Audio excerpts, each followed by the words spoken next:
ఉద్యోగం కోసం చూస్తున్నారా? ఓం శక్తి ప్రైవేట్ లిమిటెడ్ కంపెనీలో మార్కెటింగ్ జాబ్స్ 20,000 నుంచి 30,000 వరకు జీతం ఉంటుంది. సంప్రదించండి.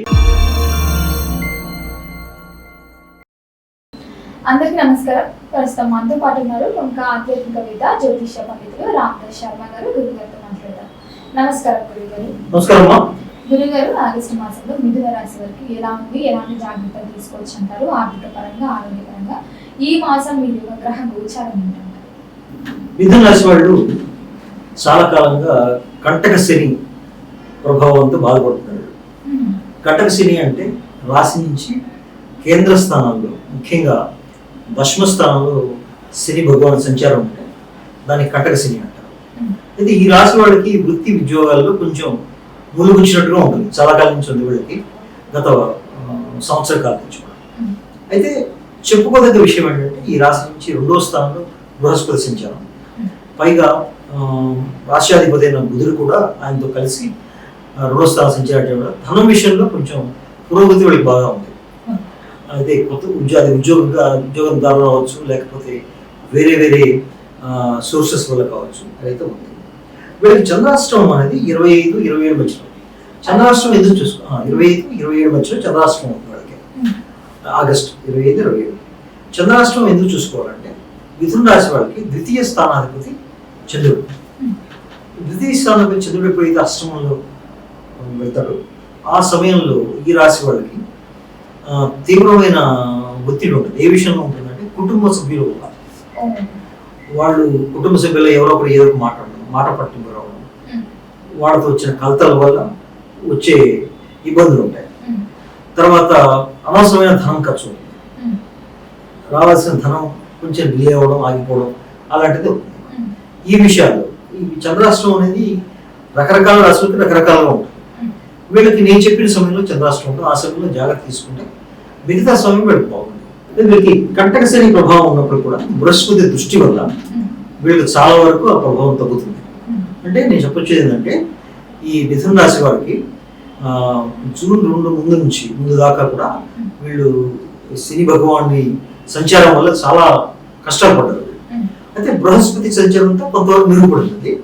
అయితే ఇప్పుడు ఏమవుతుందంటే వీళ్ళు చూసుకోవాల్సింది ఏంటంటే మొదటి వారం తర్వాత కుజుడు రాశి మీదకి వస్తారు, మిథున రాశి మీదకి వస్తారు. మొన్నటి దాకా అంటే మొదటి వారం దాకా ఏమవుతుందంటే 12 రాశుల్లో ద్వాదశ స్థానంలో ఉన్నాడు కాబట్టి ఆయన కొంత సమస్యను తీసుకొచ్చాడు. ఏ విషయంలో అంటే ఆరోగ్య విషయంలో కొన్ని సమస్యలు వచ్చేవాడికి అవన్నీ ఇప్పుడు తగ్గుతాయి. అయితే దాని బదులు ఏమవుతుంది, రాశి మీదకి ఎప్పుడైతే బుద్ధి సంచారం ఉంటుందో వీళ్ళకి కొంచెం ఒక రకమైన ఆందోళన కొంచెం ఎక్కువ అవుతుంది. అది కొంచెం కంట్రోల్ చేసుకుంటే మిగతా విషయాల్లో బాగానే ఉంటుంది. అయితే కొన్ని జాగ్రత్తలు తీసుకోవాలి. అది మరి మనం చెప్పుకుందాం, ఏ దేవత ఆరాధన చేయాలి చెప్పుకుందాం. విద్యార్థులకు బాగానే ఉంటుంది, పదమార్థంలో బాగానే ఉంటుంది. అయితే 2వ వారం తర్వాత చతుర్థ స్థానంలోకి శుక్రుడు మార్గంలో ఏమవుతుందంటే శుక్రుడు నీచ స్థాయిలోకి వెళ్ళిపోతాడు. అయితే వీళ్ళకి ముఖ్యంగా చదువుకుంటున్న అమ్మాయిలకి వాళ్ళకి కొంచెం ఇబ్బందులు వచ్చే అవకాశం ఉంది. ఆరోగ్యపరంగా కావచ్చు, లేకపోతే ఇంకేదైనా వేరే కాలేజీలో సమస్య వల్ల కావచ్చు, కొంచెం ఆటంకాలు వచ్చే అవకాశం ఉంది. అయితే మధ్యస్థంగా ఉంటుందని చెప్పచ్చు. విద్యార్థులకి గొప్ప అనుకూలంగా లేకపోయినా మధ్యస్థంగా ఉంటుంది. మరి గురుగారు, ఎవరైతే ఉద్యోగ రంగంలో ఉన్నారో, కొత్తగా ఉద్యోగానికి ప్రయత్నిస్తూ ఉంటారు కదా, వాళ్ళకి కూడా ఎలా ఉందంటారు? ఉద్యోగులకి చాలా మెరుగుదల వచ్చింది వాళ్ళకి. అంటే నేను ఇందాక చెప్పినట్టుగా కంటక శని ప్రభావం చాలా తగ్గింది వీళ్ళకి. లేకపోతే వీళ్ళు నిజంగా చాలా కష్టాలు పడ్డారు. కంటక శని కనీసం 1 సంవత్సరం దాకా ఉంటుంది. అంటే కంటక శని అంటే దశమ స్థానంలో శని దశమ స్థానం నుంచి ఏకాదశి స్థానానికి మారాలి. అప్పుడు కంటక శని అయిపోతుంది. ముఖ్యంగా కంటక శని కేంద్ర స్థానాల్లో చూస్తారు. కేంద్రం అంటే 1, 4, 7, 10. ముఖ్య వృత్తికి సంబంధించి కంటక స్థానం అనేది దశమ స్థానం. దశమ స్థానంలో శని సంచారం ఉంది. చాలా మంది మిథున రాశి వాళ్ళు ఉద్యోగాలు పోగొట్టుకున్న వాళ్ళు ఉన్నారు, లేకపోతే వాళ్ళ పై అధికారులతో దెబ్బతిన్న వాళ్ళు ఉన్నారు, ప్రమోషన్లు అయిపోయిన ఉన్నారు, చాలా దెబ్బతిన్నారు. అయితే జూన్ తర్వాత కొంతమంది మెరుగుపడింది. అయితే ఈ శని ప్రభావం ఇంకొక సంవత్సరం ఉంటుంది, కంటక శని ప్రభావం. దాని తర్వాత బృహస్పతి గోచారం వల్ల వాటి వల్ల వీళ్ళకి బాగా మెరుగుదల వచ్చే అవకాశం ఉంది. అలా చెప్పుకోవాలంటే ఉద్యోగస్తులకి మధ్యస్థంగా ఉంటుంది, వీళ్ళకి కూడా మధ్యస్థంగా ఉంటుందని చెప్పాలి. అయితే అంతకుముందుకైతే పెరుగుదలేదు, ఆగస్టులో ఉంటుంది వీళ్ళకి. మరి గురువు గారు ఎవరికైతే వివాహం జరగలేదు, వివాహ ప్రయత్నం చేస్తున్నారు, శ్రావణ మాసంలో ముహూర్తాలు ఉంటాయి కాబట్టి వివాహ ప్రయత్నం చేస్తున్న వాళ్ళకి శుభవార్తలు వినే అవకాశం ఏమైనా ఉందంటారా? వివాహం చేసుకోవడం నిర్మాణం ఉందమ్మా. అయితే అరేంజ్ మ్యారేజ్ వాళ్ళకి బాగుంటుంది, ప్రేమ వివాహాలు అయితే కష్టం, జరగవా లేకపోతే కష్టం, అడ్డంకులు వస్తాయి. దానికి కారణం కూడా చెప్తాను. ఎందుకంటే పంచమ స్థానాధిపతి రాశి నుంచి శుక్రుడు నీచంలోకి వెళ్తున్నాడు మొదటి వారం తర్వాత. అయితే ఏమవుతుందంటే ప్రేమ వివాహాలు చేసుకునేవాళ్ళు అనుకునేవాళ్ళు ముందుకి వెనక్కి వెళ్తుంటాయి. ఎవరో ఒకరు వచ్చి ఏదో ఒక సమస్య తీసుకురావడం, దానికి మళ్ళీ పరిష్కారం కోసం వీళ్ళు ఆలోచించడం అట్లా. అయితే అరేంజ్ మ్యారేజ్ చేసుకునే వాళ్ళకి ఒక మంచి బ్రహ్మాండమైన కాలం అని చెప్పాలి.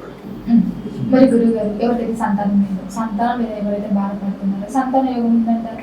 కొంచెం డిలే అయ్యే అవకాశం ఉంది మా సంతానం విషయంలో.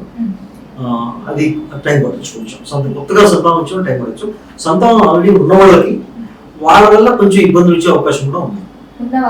ముఖ్యంగా కూతురు ఉంటారు, బిడ్డలు ఉంటారు కదా, బిడ్డలతో కొంచెం సమస్యలు వచ్చే అవకాశం ఉంది.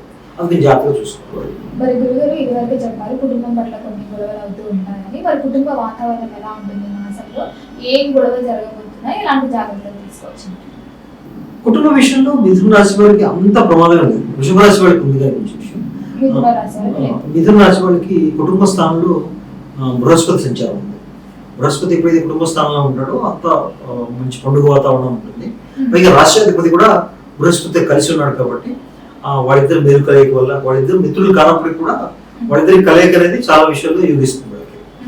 అయితే కుటుంబ వాతావరణంలో వచ్చే ఇబ్బందులు ఏంటంటే వీళ్ళకి కొంచెం ఖర్చు పెరగచ్చు. వీళ్ళు చేసే కార్యాల వల్ల, శుభకార్యాల వల్ల, అట్లాంటి వాటి వల్ల కొంచెం ఖర్చు పెరగచ్చు. ఆ విషయంలో వీళ్ళు జాగ్రత్త తీసుకుని సరే. మరి ఎవరైతే మిథున రాశి వారు పెట్టుబడులు పెడదాము, కొత్తగా వ్యాపారం స్టార్ట్ చేద్దాం అనుకుంటుంటారు కదా, చేయొచ్చు అంటారా? ఈ నెల ఆగితే మంచిది. ఎందుకంటే శుక్రుడి గోచారం కొంచెం మారిందాక మిథున రాశి వారు కొంచెం పెట్టుబడుల విషయంలో కొంచెం జాగ్రత్తగా ఉండడం మంచిది. మరి ఆర్థిక పరంగా, ఆరోగ్య పరంగా కూడా ఎలా ఉంటుంది? ఆర్థిక పరంగా చాలా బాగుంది, బృహస్పతి సపోర్ట్ ఉంది వీళ్ళకి.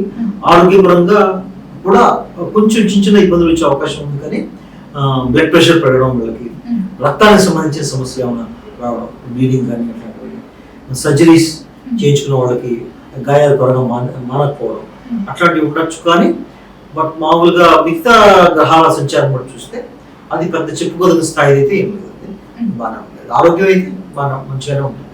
మరి గురుగారు మొత్తం మీరు చూసుకుంటే ఈ మాసంలో వీరికి ప్రథమార్థం బాగుంటుందంటారా, అమావాస్య తర్వాత ద్వితీయార్థం బాగుంటుందంటారా?